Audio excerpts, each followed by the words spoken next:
سیاسی طور پر لندن جو ہے،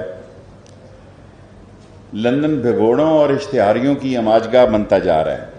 اسحاق ڈار صاحب، نواز شریف صاحب، سلمان صاحب، شہباز صاحب، حسین نواز، سب وہ لوگ جو عدالتوں کو مطلوب ہیں آج لندن میں پناہ گاہ بنائے ہوئے ہیں۔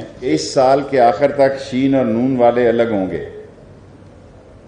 اور یہ نون لیگ پتھر والی جماعت ہوگی، پتھر مارنے والی، اور شین لیگ جو ہوگی وہ سنگ تراش قسم کی جماعت ہوگی، جو کہتے تھے ہم ووٹ کو عزت دیں گے اور قانون کا احترام کریں گے، جب اپنے پہ آتی ہے تو میٹھا میٹھا ہپ اور کوڑا کوڑا تھو کرتے ہیں۔ اب تو یہ ثابت ہو گیا، عدالتیں کہہ رہی ہیں کہ جو شخص ہسپتال میں ہی داخل نہیں ہوا وہ کس قسم کا بیمار ہے، پیناڈول تو یہاں بھی مل جاتی ہے۔ جو شہباز شریف اور نواز شریف کے کیسز ہیں وہ قانون اور آئین کے مطابق ہیں۔